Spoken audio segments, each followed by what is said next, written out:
Alright, so I was going to do a video on writing, and I swear I do write books and stuff, but I have a headache, so I figured it would be smarter to do a story on something that is not quite as happy. And so back to Tales from the Liberal Arts Campus we go.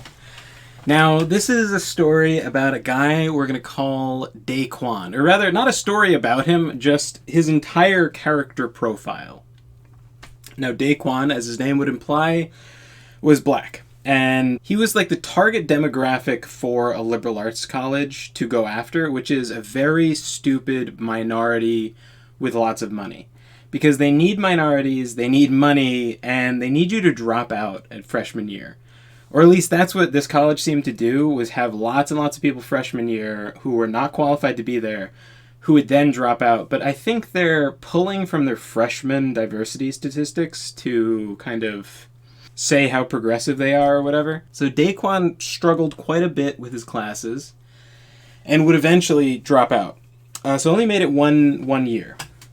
He did the classic medically excused failing for the first semester by saying he was like depressed or whatever, and then the second semester he failed again, and it was just out of it.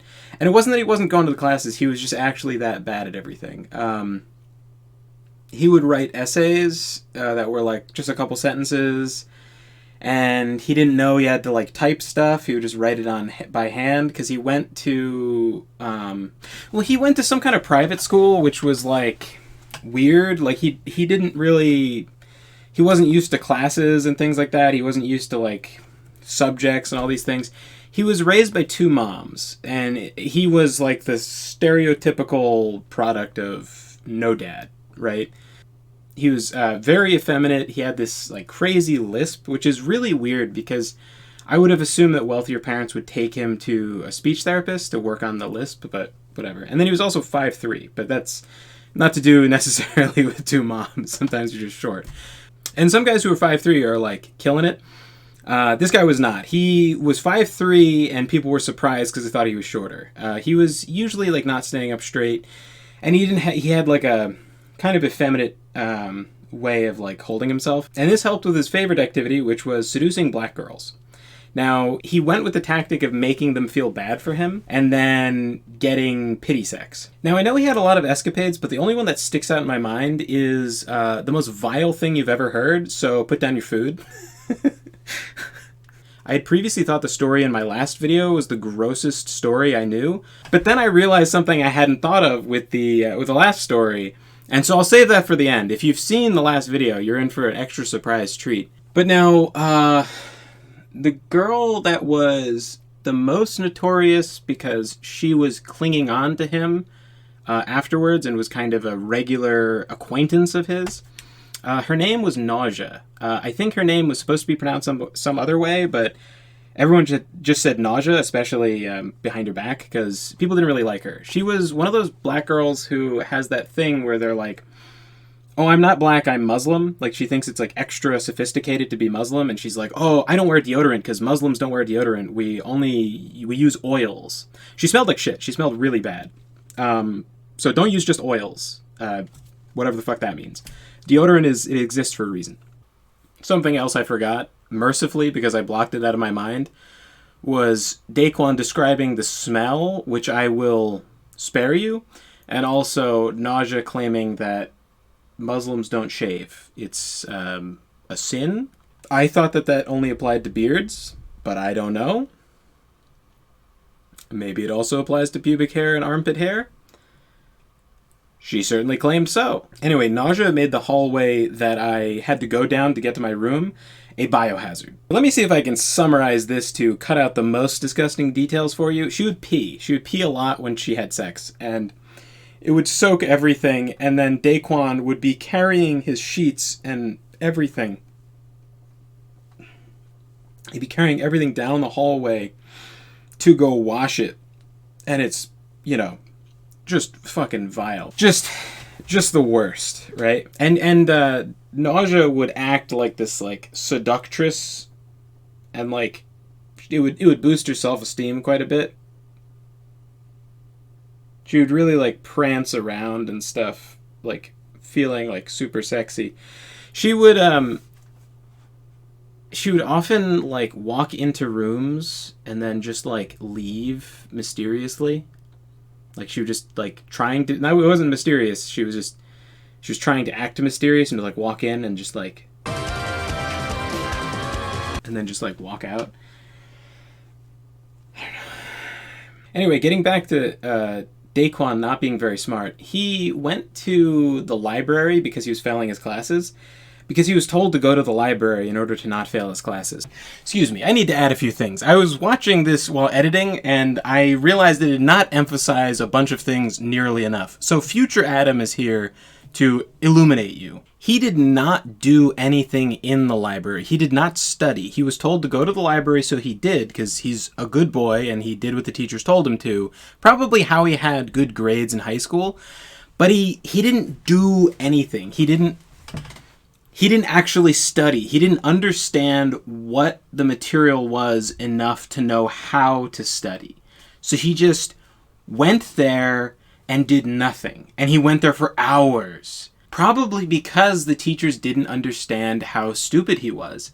He would say, I failed, but I went to the library. And the teacher would say, well, how long were you at the library? And he was like, an hour.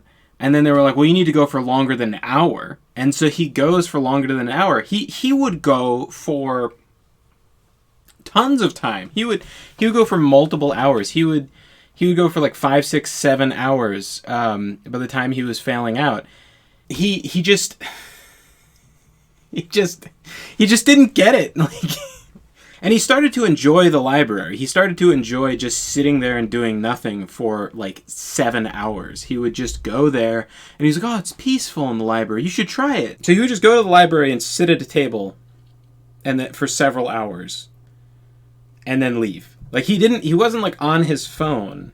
He wasn't like, because he didn't like use his phone. He didn't like go on social media because his moms didn't want him to go on social media or something. So he would just sit at a table alone at the library in silence for like an hour or two, and then he would walk back when it was closing.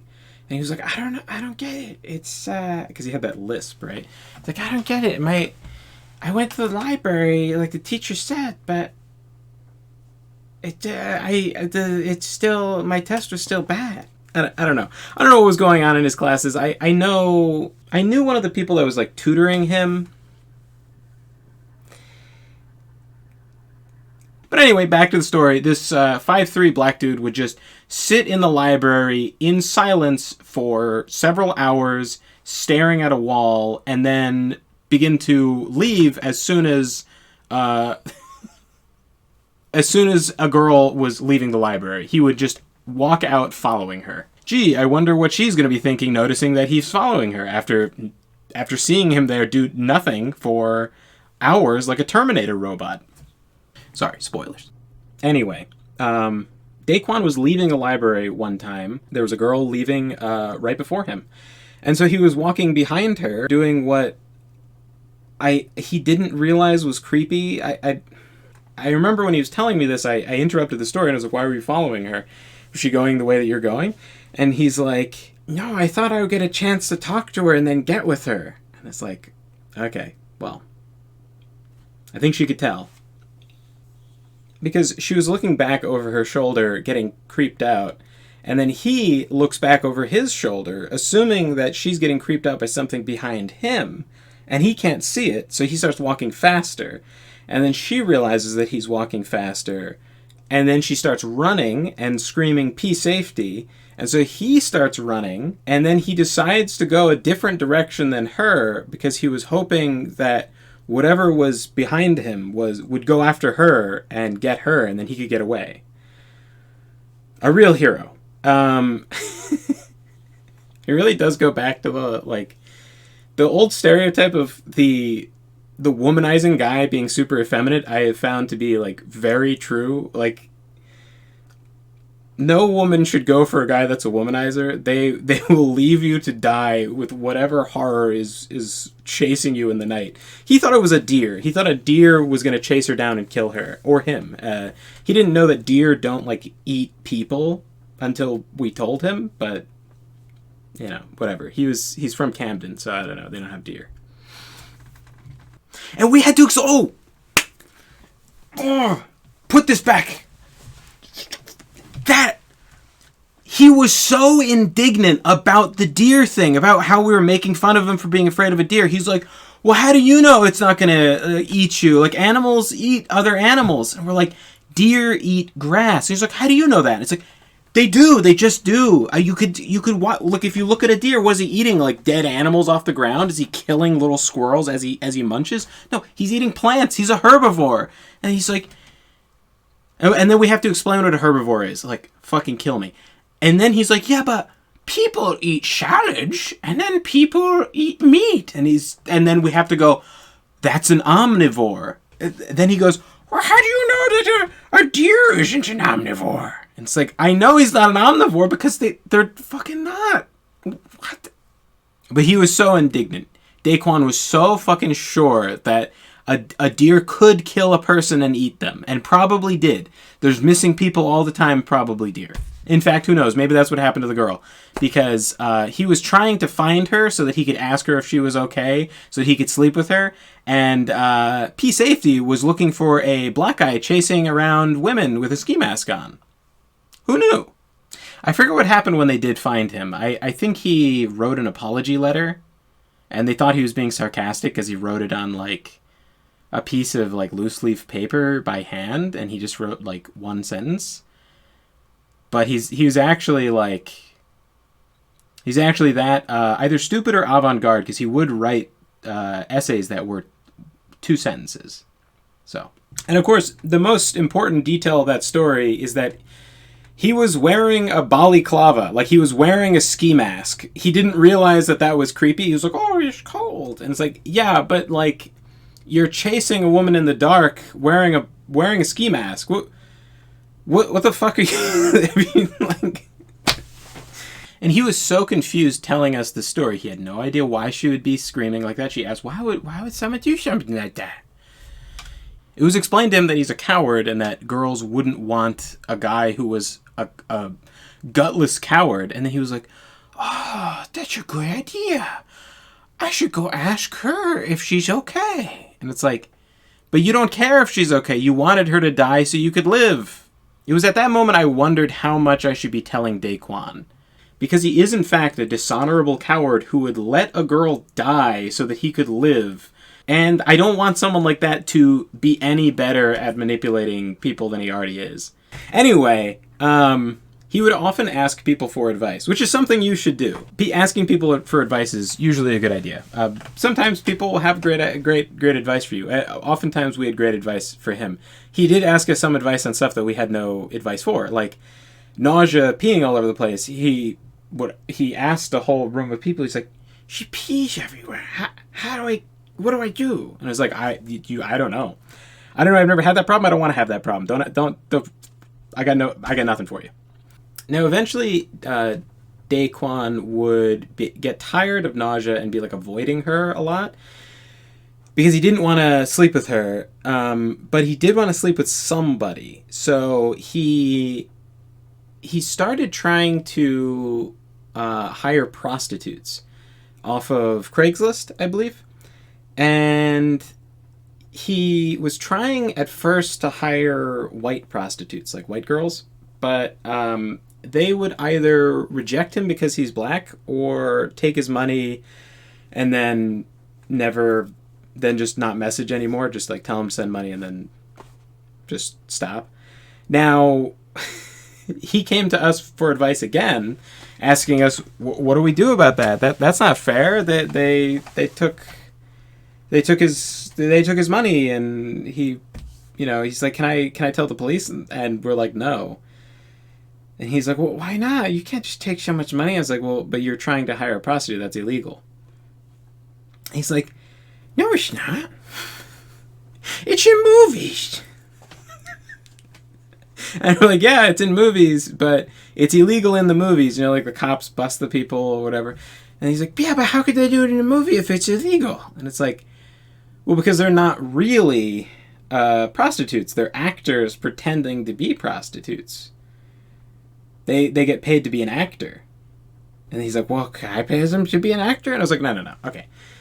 in the movies, they don't really have sex with anybody. It's just what you see on camera, and then they go to Starbucks and stuff. They don't go have sex. So, sorry. After this happened with the movie sex scene thing, where he didn't understand that movies aren't real, people that I associated with were like venting about this. Other people were like weighing in when we were telling them the story because it was so ridiculous. And a lot of people's conclusion was that he had low IQ. And if you're at a liberal arts college, IQ is a very spicy topic. So you know the evidence is like super, super glaring if a bunch of liberal, like blue-haired feminists are going to tell you that a black guy has low IQ. Because it's a very, very antagonistic topic. But I think they might have been right, because I don't know that it's a learning disability exactly, because he could understand things and you could teach him things. It's just that basically nothing had ever occurred to him. He just hadn't really critically thought on his own. And you could teach him things. It was just so much slower for him to retain it. And you had to go so much more basic, which teaches you a lot about teaching, because, you know, you take for granted the level that people will know and things like that. And he knew nothing. Like, he was there was so much that just never occurred to him that he's never thought about. And if something wasn't directly told to him to be fact, he just couldn't understand it. If he was told two conflicting facts, there was no way he was sussing that out without asking like me or someone else that he thought was smart, and then they could explain it to him, or they could tell him which one was true. Also, can we just talk about how fucking dumb it is to think that movies are real? We asked him, do you think people die in movies? And he's like, sometimes. And it's like, no, they never die. That's not just someone being filmed dying. And he was so indignant. He was so sure that it was in fact someone really dying on film. That wasn't the end of his like scheming with actors, though. He tried to well, oh god, it sounds like an insane person. He went to the theater to ask if he could act, or if they sorry, no, he didn't go to ask if he could act. He went specifically and was like, hey, if you need someone to do a sex scene, I can be the guy having sex with the girl, just so you know. And they said, that's okay. We're not going to do that. Go away. But, yeah. I realized in editing I did not explain how fucking mad they were, but they were so mad. They were so fucking mad. The going to the theater department and asking them if he can have sex with their actors was a real bad move. Let me tell you this. I got stopped randomly by random fuckers who were like, do you know Dayquan? It's like, first of all, do I look like a guy who would know a Dayquan? But yeah, I know Dayquan. And then they're like, are you friends with him? And it's like, I don't want anyone to think that I'm friends with him. Why do you think I'm friends with Dayquan? No. I don't. No. All of my friends are not afraid of deer. Okay? I can say with certainty 100% of my friends have enough testosterone to defend a fair maiden in distress, a damsel in distress, from a harmless herbivore. Random strangers would be stopping me on the path as I'm walking between buildings, and they would be interrogating me if I knew Dayquan, and they'd be like, oh, do you know what he did? And I would say everybody did eventually know that he was going to the theater department and proposing with no charisma, no fancy words. He was like, you know how people have sex sometimes in movies? Well, I could be the guy that has sex with them. Yeah. And he had no interest in acting, by the way. He just thought that, like, somehow there was going to be some kind of play that they'd be putting on. He just thought there would be some kind of play they'd be putting on where they would just need... He just thought that they probably had plays where there was a sex scene, and he didn't understand that it would have to do with the plot or something. And they just thought that, oh yeah, they just have sex. So he was like, yeah, I could do that. Not to mention it's a play. What the fuck? Just like live on stage? What is this like? Oh my god. Anyway, the happy ending for this story is he did indeed find 2 or 3 black prostitutes who would sleep with him, and he told us about how much of a great deal it was, and how the prices compare with the quality and whatever. And that might be the weirdest. That was probably that was probably the weirdest offer I ever got for something in exchange for my tutoring services. He wanted me to write his essays for him so that he wouldn't fail out, and in exchange, he would get me a sick deal. Apparently, it was only with the student discount. Apparently, it was only like $100 for Shaniqua, and I did turn him down on that offer. Then he sweetened the deal to he would just pay for my black prostitutes in order for me to write his essay. So I would write an essay, and then he would buy me a prostitute. I said no.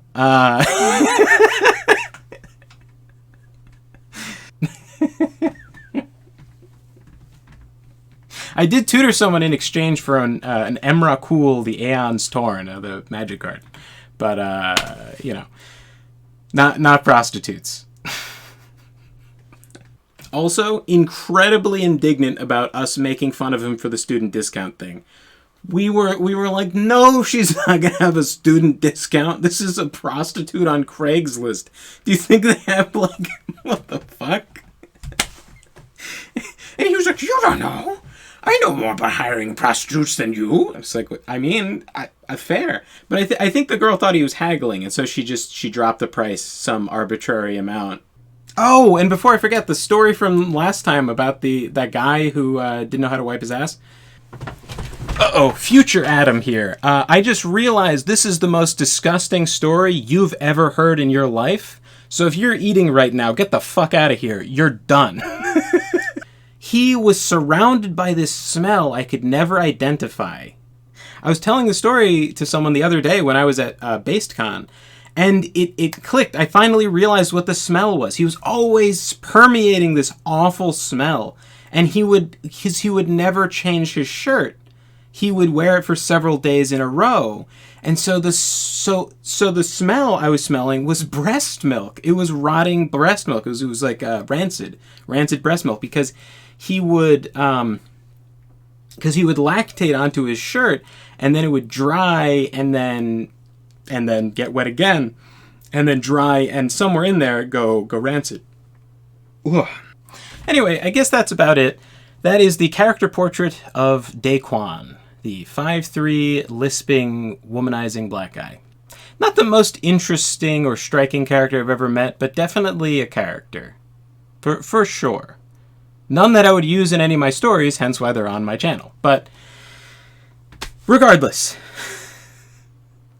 I hope you were entertained. I hope you had fun, and I hope you'll join me again next time for a less gross story, because I don't know any stories that are more disgusting, I swear.